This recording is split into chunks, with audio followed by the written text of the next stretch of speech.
Hey guys, what's up?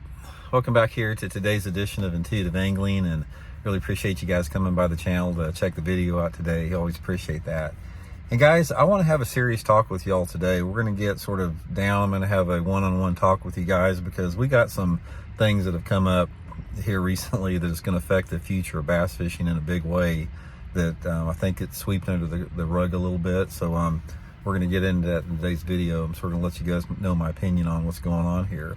Also, guys, just want to let you know I really appreciate everybody out there that's been shown to support to the channel. All you guys that have taken time to subscribe to Intuitive Angling, big thank you for me and my family. Everybody that's using the links in the description, big thank you for me and my family.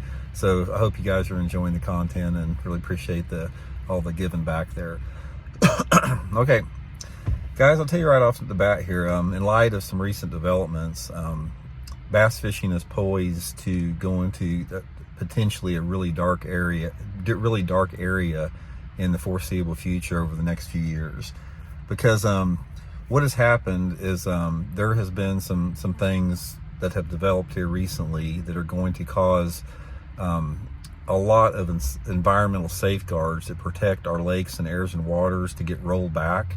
There's going to be a lot of deregulation of the industry that will allow them to basically pollute at will. That's coming. You're going to see it over the next couple of years out there. And I want to talk a little bit about the sort of how serious this is and how it sort of doesn't get the attention that it needs to get. Because when you're talking about things like this, guys, when you're talking about, environmental issues that affect the future sustainability of our future and our planet, most people are apathetic. They simply don't care. I mean, they're wrapped up in living their everyday life. They got families to take care of. They got bills to pay. They don't pay attention to it. They don't follow it. Occasionally they'll get some type of a little clip here and there. But for people like myself, that I spend a lot of time researching this. I study data. I study scientific fact. I keep up with all the latest news on it. So I consider myself highly informed when it comes to this topics that I'm talking about here, about the things that are going to affect our water quality and our air quality, given some coming regulation and legislative changes.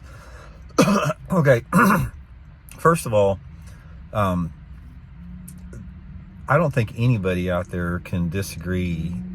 I don't think anybody intentionally wants dirty air and water, but at the same time, most people out there don't understand the gravity of the situation that we have facing us with this. Because what you have is, we have got environmental safeguards in place that have been taken away and brought back depending upon the powers that be over the course of the last several decades. Clean Water Act, different type of things that are designed to protect our water, environmental regulations that protect our air and water quality.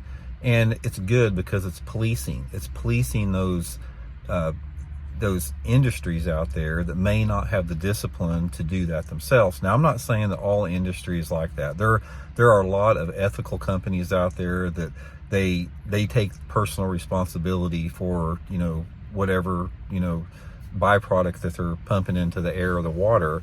But there's some out there that don't, and there's some out there that have a vested interest as far as seeing their bottom line and their profit margin take precedence over the long-term sustainability of our waters. Now, don't tune out here, because I know a lot of guys are probably going to get, oh God, I don't hear another environmental wacko speech. This is important, because here's what I want to say, guys. I want you to try to relate to this a little bit. I want you to imagine when you're on your deathbed. If you guys live to be 90 years old or whatever, and you look back, you reflect on your life, and you're getting ready to pass on to whatever, and you've got some type of an awareness for what's coming after you.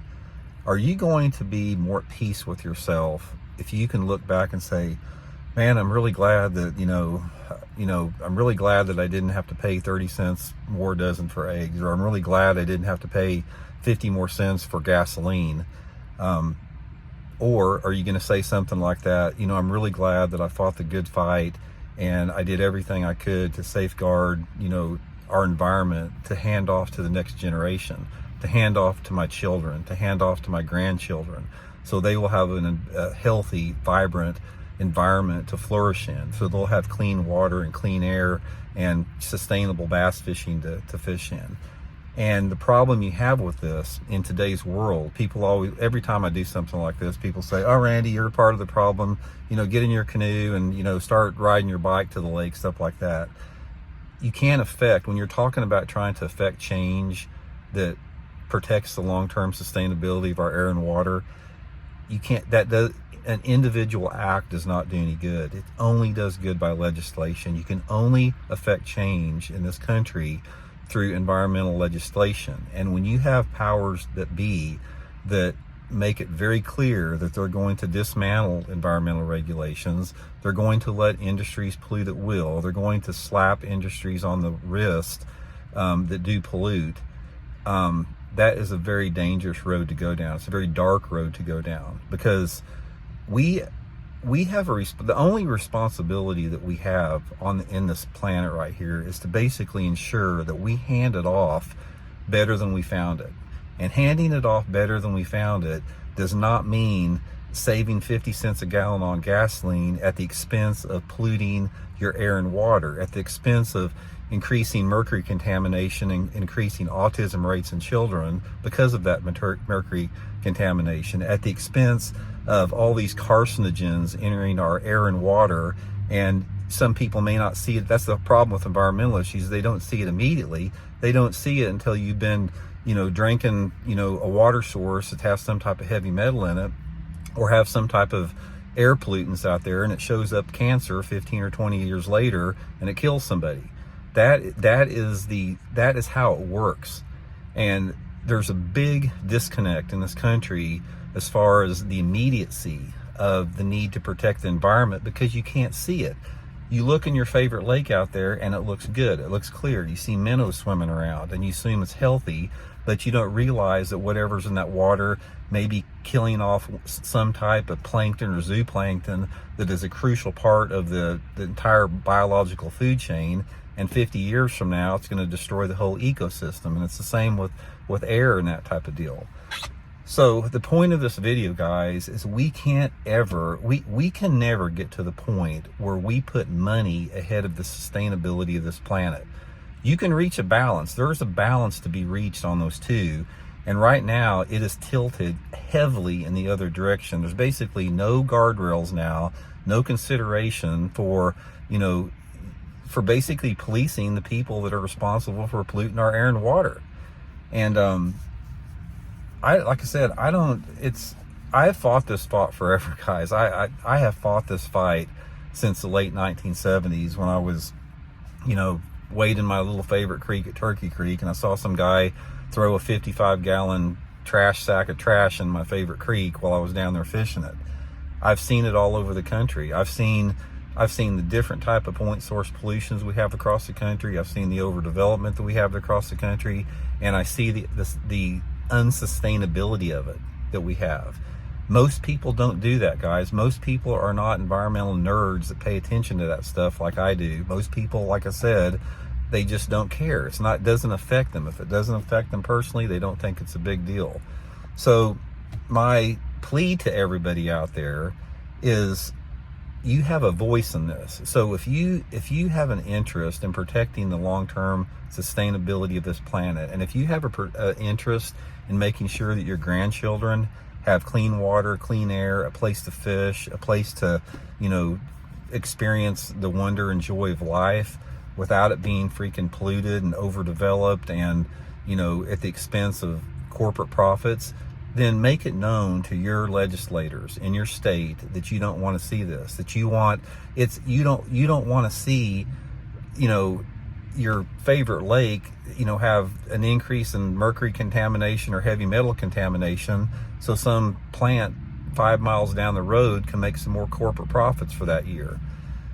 And I know this falls on deaf ears. I know there's a lot of people out there that could care less about this. A lot of people out there says, "Oh, Randy, you're some ignorant libtard tree hugger," which I am not. I am somebody that has a deep concern about the future of this planet and a deep concern about what we're going to hand off to the next generation, and sort of see the bigger picture in that. I mean, I remember one of the most profound statements I ever heard is that one of the wilderness survival schools I went to about 30 years ago, the instructor was saying, he goes, we become he was saying basically how the American dream was destroying our planet through this, what I just talked about there, and that we become a society that is basically poisoning our grandchildren to feed our children.